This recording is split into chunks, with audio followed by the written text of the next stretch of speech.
नमस्कार दोस्तों, जय हिंद, वंदे मातरम। आज तक पॉलिटिकल चैनल पर आप सभी का स्वागत है। आज जानेंगे साल 2023 का पहला लोकसभा सीट का ओपिनियन पोल।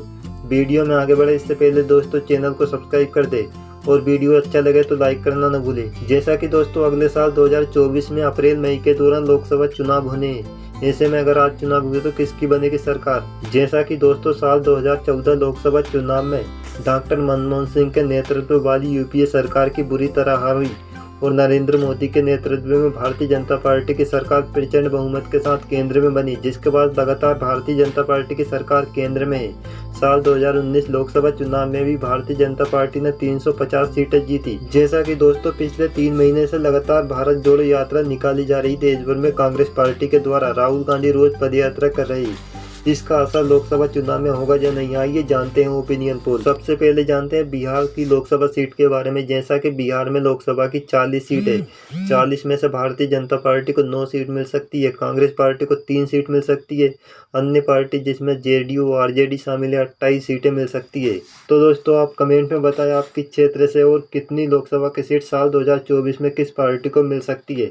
अब जानते हैं झारखंड लोकसभा सीट के बारे में, जहां पर लोकसभा की 14 सीट है। 14 में से भारतीय जनता पार्टी को 9 सीट मिल सकती है, कांग्रेस पार्टी को 1 सीट मिल सकती है, अन्य की बात की जाए तो अन्य को 4 सीट मिल सकती है। झारखंड के बाद अब बात करते हैं उड़ीसा की। उड़ीसा में लोकसभा की 21 सीट है। 21 में से भारतीय जनता पार्टी को 9 सीट मिल सकती है, कांग्रेस पार्टी को 1 सीट मिल सकती है, अन्य पार्टी को 11 सीट मिल सकती है। यानी 75 लोकसभा सीट में से भारतीय जनता पार्टी को 27 सीट मिल सकती है, कांग्रेस पार्टी को 34, अन्य पार्टी को 14 सीट मिल सकती है। दोस्तों अगर चैनल को सब्सक्राइब करना भूल गए तो चैनल को सब्सक्राइब कर दे। अब जानते हैं पश्चिम बंगाल लोकसभा सीट के बारे में।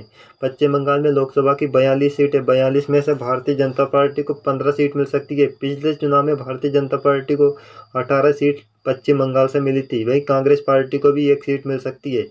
वहीं अन्य पार्टी यानी टीएमसी की बात की जाए तो 26 सीटें मिल सकती है। वीडियो में आगे बढ़ते हैं। आप जानते हैं असम के बारे में। असम में लोकसभा की 14 सीट है। 14 में से भारतीय जनता पार्टी को 10 सीट मिल सकती है, कांग्रेस पार्टी को 2 सीट मिल सकती है, अन्य पार्टी को भी 2 सीट मिल सकती है। यानी 131 लोकसभा सीट में से भारतीय जनता पार्टी को 52, कांग्रेस पार्टी को 37, अन्य पार्टी को 42 सीटें मिल सकती है। अब जानते हैं सिक्किम, अरुणाचल प्रदेश, मेघालय, नागालैंड, मणिपुर, मिजोरम, त्रिपुरा लोकसभा सीट के बारे में। कुल मिलाकर इन सभी राज्यों की 11 लोकसभा सीट की बात की जाए तो भारतीय जनता पार्टी को 6 सीट मिल सकती है, कांग्रेस पार्टी को 2, अन्य पार्टी को भी 2 सीट मिलेगी। एक निर्दलीय भी जीत सकता है जहां से। वीडियो में आप जानते हैं केंद्र शासित प्रदेश और गोवा की 8 लोकसभा सीट के बारे में, जहां पर 8 लोकसभा सीट में से भारतीय जनता पार्टी को 5 सीट मिल सकती है, कांग्रेस पार्टी को 2 सीट मिल सकती है, वहीं 1 सीट निर्दलीय को भी मिल सकती है। दोस्तों अगर वीडियो को लाइक करना भूल गए हो तो वीडियो को लाइक कर दे और चैनल को सब्सक्राइब कर दे। अब जानते हैं दक्षिण भारत के राज्यों के बारे में, जहां पर तमिलनाडु की 39 लोकसभा सीट की बात की जाए तो भारतीय जनता पार्टी को 2 सीट मिल सकती है, कांग्रेस पार्टी को 4 सीट मिल सकती है, अन्य पार्टी की बात की जाए तो 32 सीट जहां से मिल सकती है। एक निर्दलीय भी जीत सकता है जहां से। 189 लोकसभा सीट में से भारतीय जनता पार्टी को 65 सीट, कांग्रेस पार्टी को 45, अन्य को 76 सीटें मिल सकती है। तमिलनाडु के बाद केरल की बात की जाए तो केरल में लोकसभा की 20 सीट है। 20 में से भारतीय जनता पार्टी को 0, कांग्रेस पार्टी को जहां से 12 सीट मिल सकती है, अन्य पार्टी को 7 सीट मिल सकती है, एक निर्दलीय को भी मिल सकती है। यानी 209 लोकसभा सीट में से भारतीय जनता पार्टी कांग्रेस के बीच कांटे की टक्कर दिखाई दे रही है। भारतीय जनता पार्टी को 65 सीट, कांग्रेस पार्टी को 57 सीट, अन्य को 83 सीट मिल सकती है। यानी अन्य पार्टी कांग्रेस और भाजपा से आगे निकलती हुई दिखाई दे रही है। अब जानते हैं आंध्र प्रदेश लोकसभा सीट के बारे में, जहां पर लोकसभा की 25 सीट है। 25 में से कांग्रेस पार्टी को 4 सीट मिल सकती है, अन्य पार्टी को 19 सीट मिल सकती है। वहीं अन्य निर्दलीय की बात की जाए तो 2 सीट मिल सकती है। यानी 234 लोकसभा सीट में से भारतीय जनता पार्टी को 65, कांग्रेस पार्टी को 61, यानी लगभग बराबर सीट मिलने का अनुमान है। वहीं अन्य पार्टी की बात की जाए तो सबसे ज़्यादा 102 सीट मिल सकती है।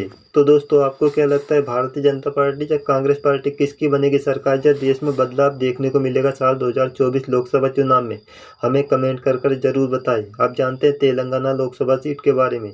जैसा कि तेलंगाना में लोकसभा की 17 सीट है। 17 में से भारतीय जनता पार्टी को 7 सीट मिल सकती है, कांग्रेस पार्टी को 2 सीट मिल सकती है, जहाँ अन्य पार्टी की बात की जाए तो 8 सीट मिल सकती है। अब जानते हैं कर्नाटक के बारे में। कर्नाटक एकमात्र ऐसा राज्य है दक्षिण भारत में जहां भारतीय जनता पार्टी काफ़ी मजबूत मानी जाती है।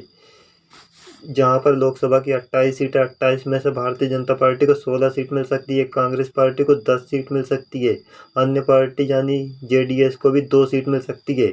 279 लोकसभा सीट में से भारतीय जनता पार्टी को 88 सीट, कांग्रेस पार्टी को 73 सीट, अन्य को 112 सीट यानी अन्य सबसे ज़्यादा दिखाई दे रही है। अब जानते हैं उत्तर भारत के राज्य की लोकसभा सीट के बारे में। सबसे पहले बात करते हैं पंजाब की।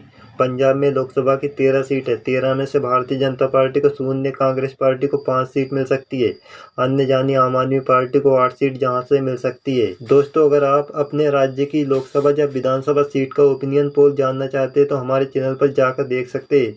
हमने हर राज्य की विधानसभा सीट का ओपिनियन पोल का वीडियो अपलोड किया है।